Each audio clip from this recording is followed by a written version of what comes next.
Mana ada ceramah itu mencaci maki orang itu. Itu nyerang pemerintah itu. Nah iya. Karena mereka kalau menyerang pemerintah itu dapat dua keuntungan.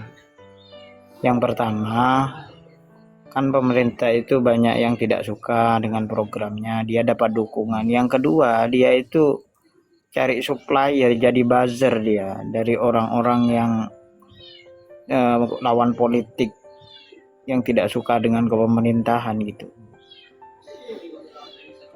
Jadi Ini golongan mereka itu Gus yang menginisiasi katanya kan kemerdekaan Indonesia. Lawang udah merdeka aja pemerintahan Indonesia dibilang tohut, apalagi masih waktu dijajah Jepang mau menginisiasi. Antek Belanda mau menginisiasi kemerdekaan Indonesia kan nggak masuk akal. Lawang udah merdeka jadi bilang negara tohut sama golongan mereka. Udah merdeka itu. Ini juga Pas menginisiasi. sampai bertarung ini banyak kimpinnya ini. Alhamdulillah enak banget kopinya. Sampai tahu teman-teman, kopi di dunia ini yang paling enak itu di Indonesia teman-teman. Namanya kopi Gayo. Itu termahal di dunia itu. Yaman punya kopi? Hah? Kopi aja loh. Padahal itu kalau ada bekas Jangan kopi bukan meninggal, Gat. kalau masih ada bekas kopinya langsung meninggal itu masuk surga langsung.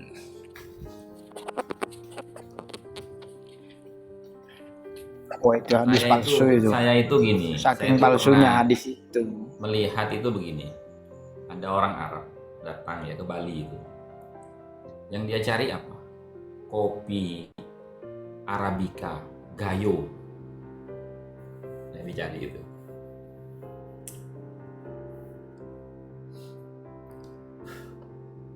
Ubah sekarang Gus. Jangan Arabica. Kopi Nusantara. Nanti diklaim lagi Arabica. Kamu itu udah ngerti kamu itu disebut itu jenis kopi itu ada Arabica ada Robusta. Iya, soalnya Ada ada Arab-Arabnya itu. Nanti diklaim lagi. Kalau yang robusta itu campuran Maksudnya jagung, begini. Bos. Yo mau tahu tuh orang masih Imam campuran jagung apa? Iya, Bos, yang robusta itu campuran jagung. Itu jenis kopi. Bukan. Kopi itu ada yang berjenis Robusta, ada yang berjenis Arabica gitu loh. Bukan karena dicampur jagung. Ya kaki Imam. Kalau bentuknya, kalau yang Arabica itu agak kecil, yang Robusta itu buahnya agak besar.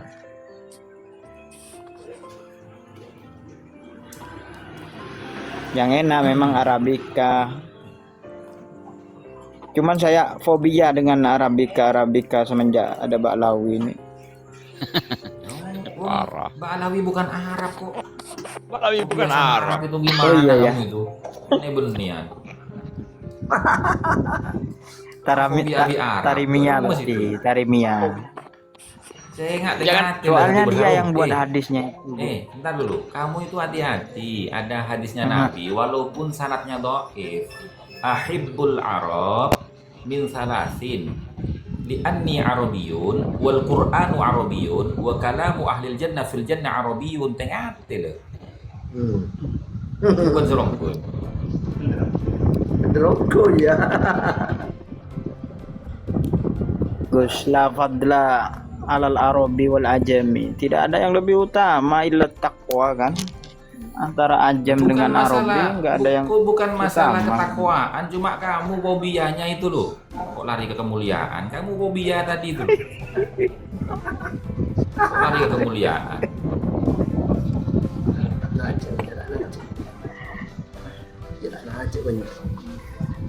Artinya begini, kita nggak suka kita nggak suka sama Abu Lahab, Abu Jahal, karena dia itu kafir kepada Allah dan Rasulnya. Bukan berarti kita nggak suka sama suku Quraisy, karena Nabi dari suku Quraisy, Pak, gitu loh. Iya, Kek. Tak lagi capok sampean nih kak. Nggak boleh fobia itu, nggak boleh. Gara-gara Balawi. Padahal Gara-gara apa? bukan Arab mereka ya. Nah, makanya nanti sampean nanti didis sama Satya Kuda Putih.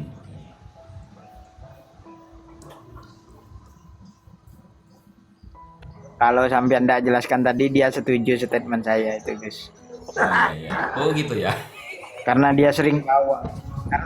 Iya, karena dia sering bawa lafadzlah alal arabi wal ajami biasanya kalau narasi sendirian itu. Tidak ada bedanya. Itu kan bicara Antara orang Itu kemuliaan takwa itu tidak ada kaitan dengan ada persoalan. kaitannya. Iya, beda. Yang kita bahas itu santri bersatu. Tadi sampean bilang itu, saya fobia dengan Arab. Itu hati-hati. Fobia Iya, Arab itu bahaya apa? itu. Hati-hati sama Bang Satria Kuda Putih, nanti dipecat jadi teman. Kalau Satria, saya dibully nih Kang Satria. Oke, teman-teman, kita mulai ya. Ya, silakan. Dikeroyok saya ini. Saya nunggu dari tadi, Gus. Bismillahirrahmanirrahim. Assalamualaikum warahmatullahi wabarakatuh. Waalaikumsalam warahmatullahi wabarakatuh. Bismillah, alhamdulillah, wala hawla wala quwata illa billah. Asyhadu an la ilaha illallah wahdahu la syarika lah. Wa asyhadu anna sayyidana wa nabiyyana Muhammadan abduhu wa rasuluhu alladzi la nabiyya ba'da. Allahumma shalli ala sayyidina Muhammad wa ala ali sayyidina Muhammad. Amma ba'du. Para saudara-saudariku sebangsa setanah air dimanapun kalian berada, para sahabat-sahabatku, para subscriber, para follower, para netizen dan semua yang hadir pada malam hari ini, mudah-mudahan kita semua senantiasa berada dalam keadaan sehat jasmani dan rohani kita, dimudahkan segala urusan kita, dilancarkan rezeki kita, dan diberkahi hidup kita fid dini wad dunya wal akhirah. Amin. Amin. Pada kesempatan malam hari ini teman-teman, kita akan mengkaji tentang Milalun Nasab pada kitab Muqaddimat fi Ilmin Nasab halaman 136. Jadi bagi teman-teman yang punya kitabnya, monggo silakan dibuka. Di situ ada pembahasan tentang ahammiyatu ma'rifati ilalin nasab, pentingnya mempelajari dan mengetahui beberapa cacat-cacat di dalam sebuah nasab. Itu ya teman-teman. Tu'tabaru ma'rifatu ilalin nasab muhimmatun jiddan. Mempelajari cacat-cacat yang terdapat di dalam sebuah nasab itu penting sekali. Wa min adzaki wa aktsari mawdu'ati ilmin nasab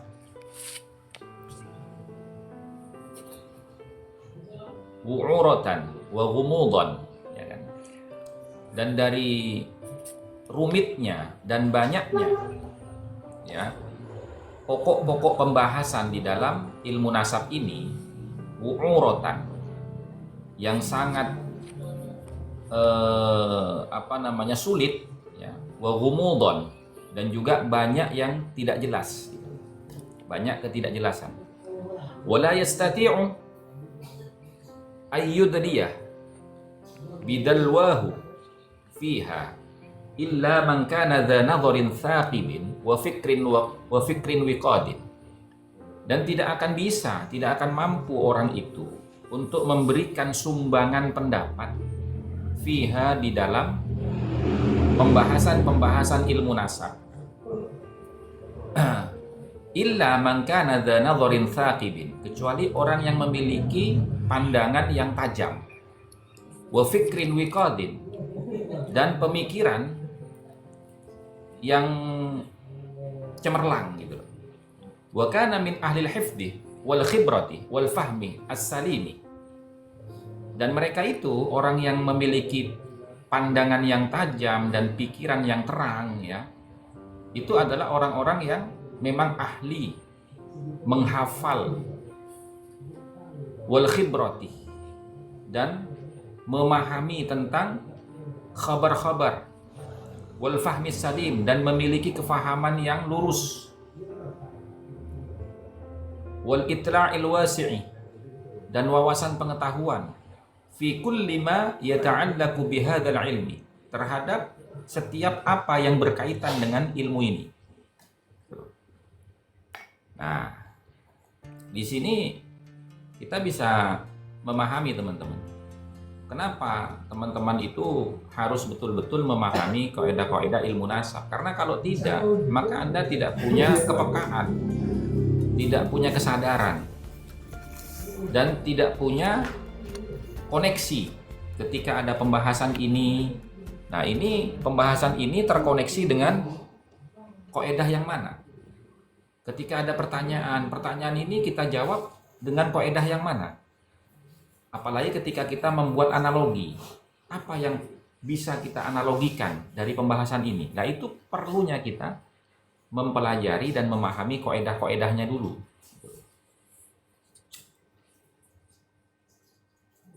Makanya dari awal itu saya katakan, teman-teman ya, kaidah yang 53 itu dihafalkan teman-teman.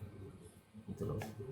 Kalaupun tidak semua, yang berkaitan dengan polemik nasab aja yang Anda hafalkan gitu. Gitu.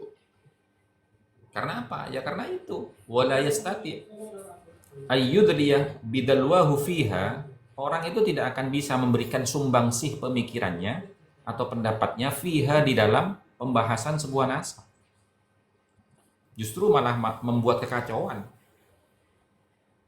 Illa man kana dza nadharin thaqibin, kecuali orang yang memiliki pemikiran yang tajam, wa fikrin wiqadin, dan memiliki pemikiran yang cemerlang.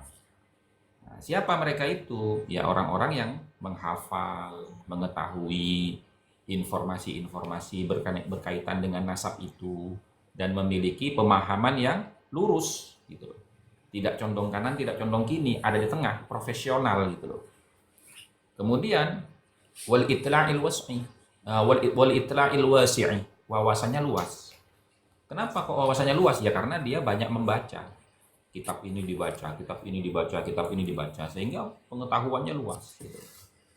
Nah, sehingga dengan keluasan pengetahuannya itu dia mudah menganalogikan gitu. Oh, ini analoginya begini, ini analoginya begini.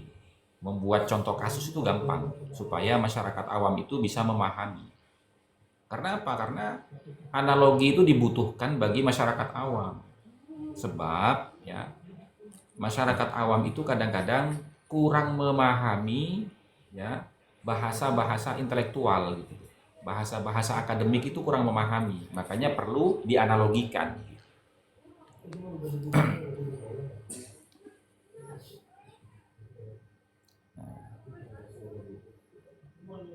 Kemudian wa yu'rafun nasabul ma'lul, dan nasab yang berpenyakit ya. Ini secara tekstual dulu saya maknai ya. Ma'lul itu kan berpenyakit, artinya bermasalah gitu. Wa yu'rafun nasabul ma'lul hina tujma'u turukuhu. Nah, nasab itu akan diketahui cacatnya di mana, penyakitnya di mana, kerancuannya di mana. Ya. Hina tujma'u turukuhu, ketika dikumpulkan metodologi-metodologi di dalam meneliti status sebuah nasab.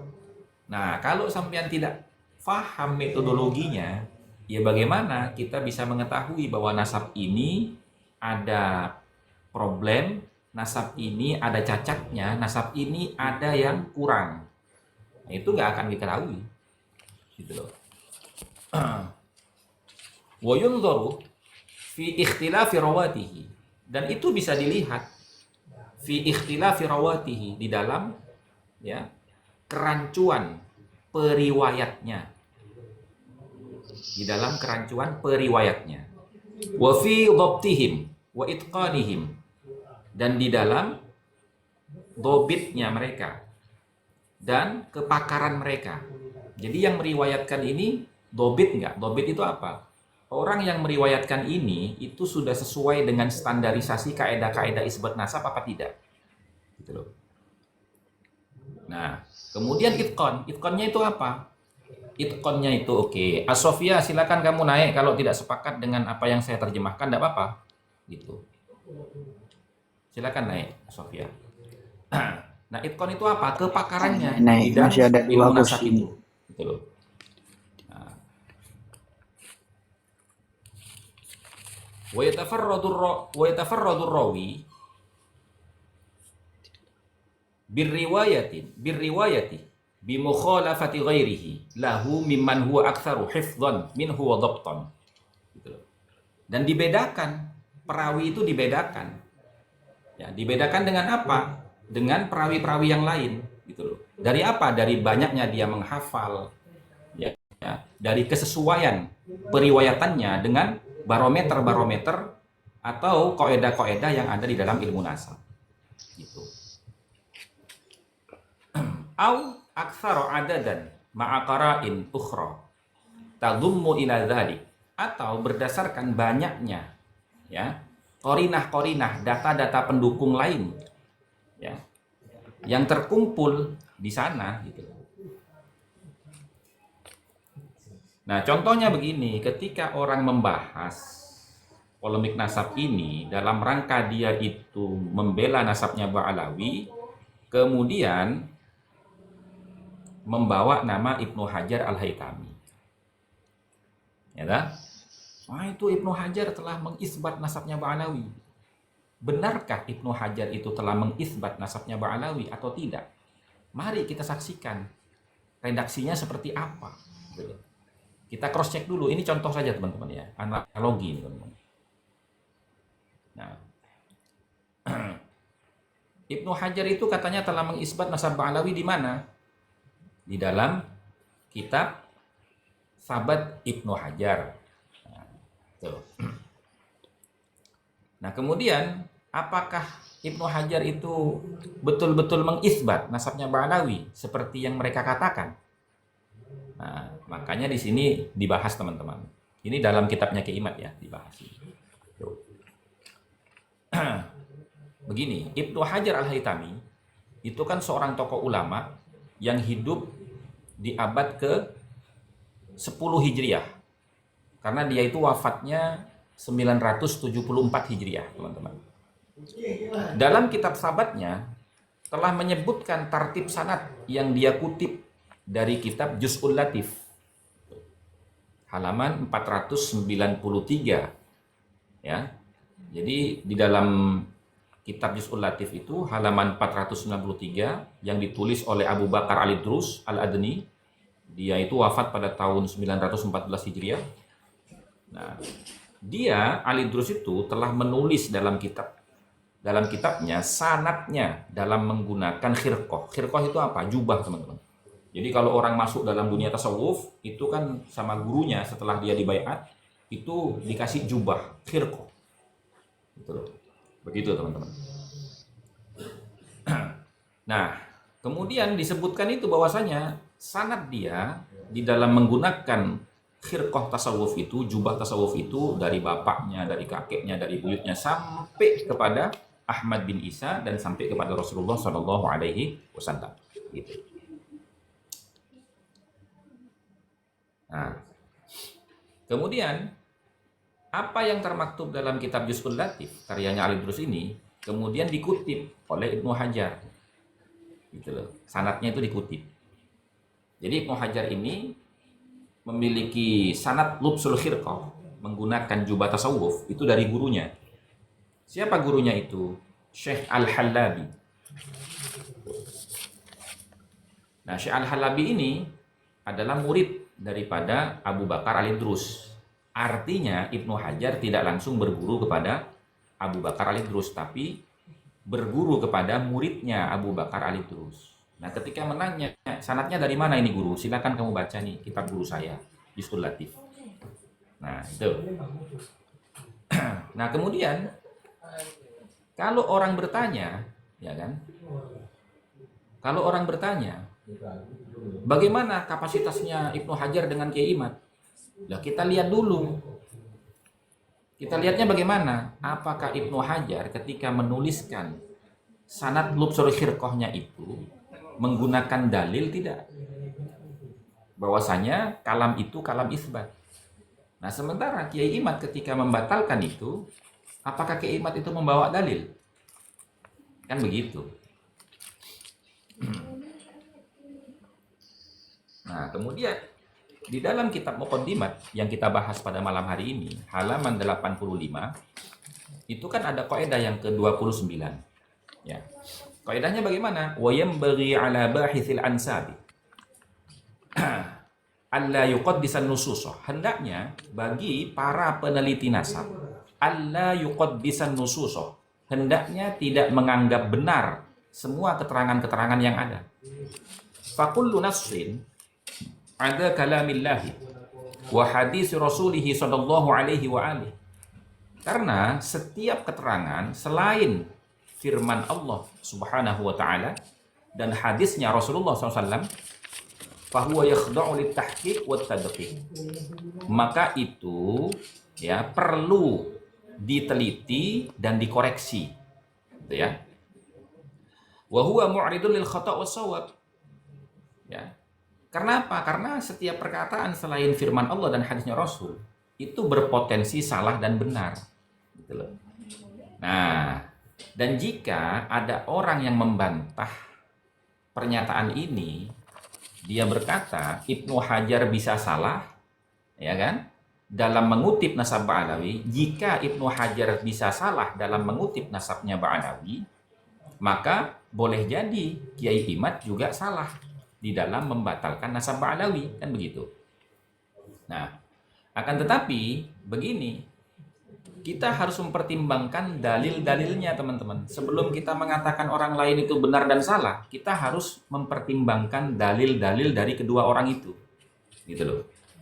Maka, apakah semua yang dikatakan Ibnu Hajar dalam kitab sabatnya tentang penulisan nasabnya Ba'alawi yang dikutip dari kitab Juz'ul Latif, ya, itu berdasarkan dalil-dalil pengisbatan nasab atau tidak? Kemudian, dan Kiai Imaduddin ketika membatalkan nasabnya Ba'alawi, apakah dia juga membawa dalil-dalilnya? Nah, kita lihat di situ. Gitu loh. Nah, Kiai Imad sudah memaparkan dalil-dalilnya tuh. Semuanya dipaparkan dalil-dalilnya itu oleh Kiai Imad itu. Nah, sementara ketika kita melihat di dalam kitabnya Ibnu Hajar Sabat, itu tidak menggunakan dalil Ibnu Hajar. Hanya sebentuk kutipan naklan taman tahsinan lidzon, gitu loh. Dia hanya mengutip apa adanya, tahsinan lidzon, dalam rangka berhusnudzon kepada perintah gurunya Syekh Al-Halabi untuk menulis sanad lubsul khirqahnya yang dia ijazahkan kepada muridnya Ibnu Hajar dari kitab gurunya Juz'ul Latif, gitu. Begitu. Nah, di sana Ibnu Hajar tidak menyebutkan satupun dalil pengisbatan nasab Ba'alawi, ya, dalam kutipan yang dia sematkan dalam kitabnya Sabat itu. Sedangkan Ki Imaduddin itu telah menyebutkan dalil-dalil batalnya nasab Ba'alawi sebagaimana yang telah kita uraikan ya selama ini. Dan sebagaimana kaidah nasab, siapa yang membawa dalil, ya, itu hujjah atas orang yang tidak membawa dalil, gitu loh. Kan begitu. Man ladaihi dalil hujjatun ala man ladaihi dalil hujjatun ala man laisa ladaihi dalil. Orang yang memiliki dalil itu menjadi hujjah bagi orang yang tidak mempunyai dalil. Itu kaidahnya, teman-teman. Itu loh. Man ladaihi dalil hujjatun ala man laisa ladaihi dalil. Itu kaidah itu. Belajar ya Sofia ya. Belajar ya. Sofia, belajar, dengerin tuh, dalil tuh. Jadi dalil itu bukan WK, bukan begitu dalil itu. Dia pura-pura budak. Dia pura-pura budak, Gus. Nah, kemudian teman-teman ya, dan kitab Ibnu Hajar Al-Haytami yang disebut dengan Sabat Al-Imam itu bukanlah kitab nasab, gitu loh. Jelas itu bukan kitab nasab, teman-teman. Dan kaedah nasab dalam kitab Muqaddimat fi Ilmin Nasab halaman 87 itu berkata, la yu'khadhu hadzal ilmu illa min masadirihi wa maraji'ihi al-mu'tamadati. Jangan mengambil kefahaman ilmu ini kecuali dari sumber-sumbernya dan rujukan-rujukannya al-mu'tamadati yang otoritatif. Gitu loh. Artinya ketika kita berbicara tentang derajat sebuah silsilah nasab, itu jangan mengambil ya keterangan dari kitab-kitab lain, tapi harus dari kitab-kitab nasab, teman-teman. Karena ini domainnya disiplin ilmu nasab, gitu loh. Kalau Anda mengambil dari kitab-kitab yang lain, itu maka akan masuk ke dalam madzannul wad'i wal kadhibi fil ansab, indikasi kepalsuan dan kedustaan di dalam nasab, gitu.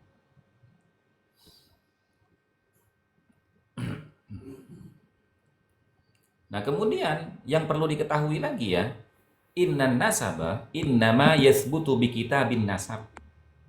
Sesungguhnya silsilah nasab itu hanya bisa terisbat di kitabin nasab berdasarkan kitab nasab, bukan kitab yang lain. Gitu loh. Begitu, teman-teman. Apalagi ya kitab sahabatnya Ibnu Hajar itu kitab abad ke-10.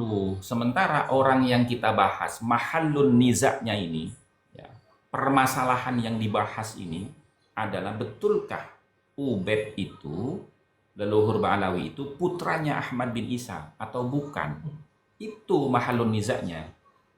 Nah, itu hidup di abad ke-4. Bagaimana mungkin kita bisa mengetahuinya hanya berdasarkan keterangan dari kitab abad ke-9 atau ke-10. Sementara yang dibahas itu ada di abad ke-4, kan begitu. Begitu, teman-teman.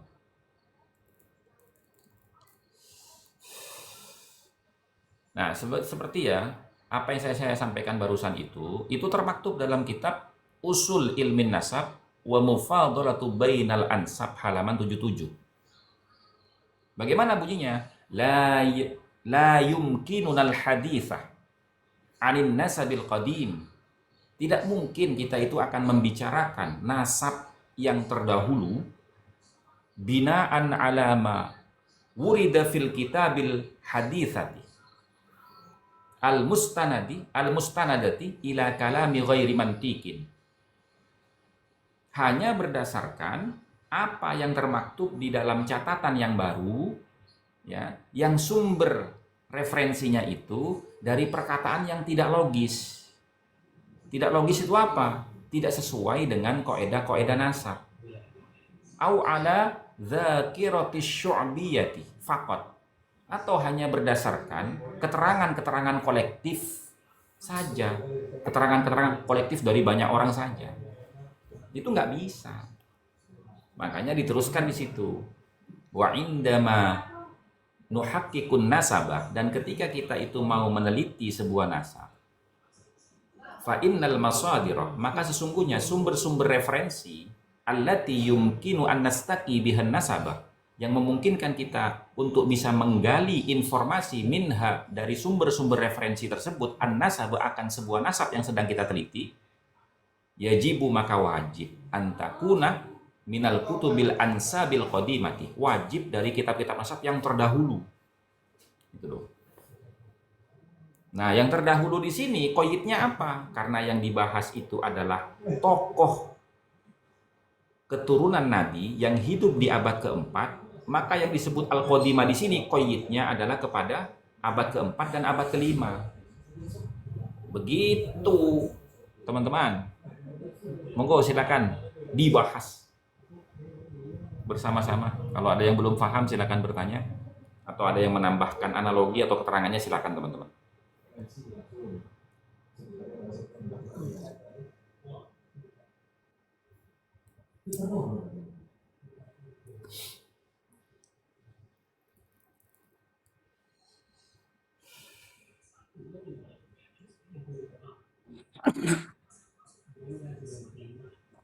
Ya.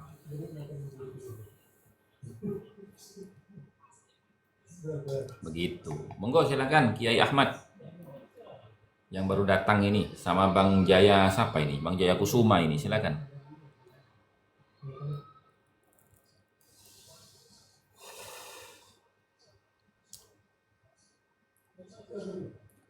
Bang Satria, jangan diam saja. Kalau yang lain tidak ada yang bertanya, Gus. Saya yang bertanya. Ini Ya, saya langsung saja. saudaranya Sam debater, sama-sama ngiyel. Ini Gus, ya ada kaitannya sama yang sudah dijelaskan. Iya. Saya mengutip dari perdebatan dari sebelah lah, dari komal-komal sebelah itu kan yang jadi yang jadi sumber itu eh, tidak boleh berbeda dari kitab yang asal, yang usul kan, yang kitab-kitab terdahulu. Terus yang dipermasalahkan mereka itu kan ada kitab ke abad ke-5 apa abad ke-4 itu yang menyatakan cuman putranya cuma satu, dan kitab satunya lagi di abad kemudian ada 2, baru di Hasr di abad 6 kalau tidak salah di Syajarah Mubarakah. Berarti Syajarah Mubarakah itu tidak sama dengan kitab usulnya. Itu yang jadi pertanyaan mereka, Gus. Untuk menjelaskannya itu gimana, Gus? Berarti kitab Syajarah Mubarakah itu menyalahi kitab usul. Kata siapa? Kata-kata rum-rum sebelah, Gus. Waktu itu saya mengutip dari waktu meteor sama Paduka itu. Ini sama Habib Gopur. Begini ya. Pada abad ke-5 itu ada 3 kitab. Yang pertama itu kitab Tahdzibul Ansab, karya daripada Syekhus Syaraf Al-Ubaidi. Itu hanya menyebutkan satu orang putranya Ahmad bin Isa yang bernama Muhammad. Kemudian kitab yang kedua di abad ke-5 juga itu ada kitab namanya Al-Majdi fi Ansabit Talibiyin, karya daripada Al-Umari. Itu menyebutkan juga satu putranya Ahmad bin Isa yang bernama Muhammad. Lalu di abad ke-5 juga itu ada kitab namanya Muntaqilatut Talibiyah. Nah, itu karya daripada Abu Nasr Ibrahim ibn Tabatabai. Itu menyebutkan 3. Aqibuhu Muhammad wa Ali wa Husain. Abad ke-5 itu. Menggunakan sikot hasr. Sehingga tidak bisa Syajarah Mubarakah, karya daripada Fakhruddin Ar-Razi di abad ke-6, itu dikatakan menyelisihi kitab yang sebelumnya. Karena ada Muntaqilah Talibiyah yang menghasr putranya Ahmad bin Isa cuma 3, Muhammad Ali Husain, diikuti oleh Fakhruddin Ar-Razi dengan menggunakan sikot hasr juga dan menyebutkan 3 orang juga. Ngaci helu baca. Siapa tahu Allah. Jadi Syajarah Mubarakah itu anggaplah mengambil berinduk ke, bukan mengambil, berkesesuaian dengan kitab Muntaqilah di abad ke-5. Oke. Itu di abad ke-6 Ju. Syajarah Mubarakah. Udah rem sampean masih mal. Lupa Gus, catatan sudah lama Gus. Tak mutlak. Ya makanya kalau mau live itu catatannya dibawa, bro, gitu loh.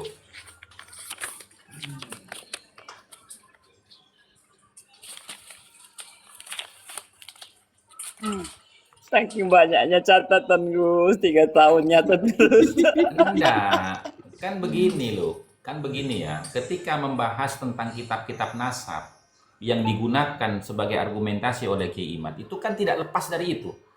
Abad ke-5, Muntaqilah Al-Majdi sama Tahdzibul Ansab. Abad ke-6, apa itu? Abad ke-6 itu Syajarah Mubarakah dan Al-Asili. Nggak lepas dari dua itu sudah. Nah, kemudian di abad ke-7, kitabnya apa? Al-Fakhri. Ada Sabat Al-Muson. Kan itu yang digunakan sama Kiai Mat semua. Dalam kitab-kitabnya. Masa lupa? Nah, terus saya ini gimana terusan ini? Saya juga sudah 5 tahun. Nggak mungkin ini Gus yang dibingungkan Mas Imam itu apa antara 1 dan 2 itu kan juga ada perbedaan masalah penyusunan redaksi terkait Satu dan jumlah dua itu fi'liyah apa? dan jumlah ismiyah begitu. Ketika Satu di, dan di, dua. sat- di masih 1 itu kan penyebutannya dalam jumlah fi'liyah, tidak dihasar. Ketika sudah nyampe Kata 3 kan, siapa? kenapa?